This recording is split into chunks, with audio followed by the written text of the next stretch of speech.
Iki lho besti penampakane mlekah-mlekah lho. Gitu. Anakku wis ora bego ning njaba barang enek bakul singkong keju wis diingetne tok. Mergane mboke iso ngupakara telo mau lho. Iki gak usah dikek keju lho wis gurih. Iki mau bawange 3. Uyah Royco.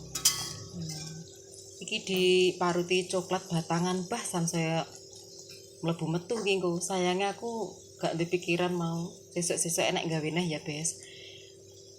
Apa wi dikei susu ya enak.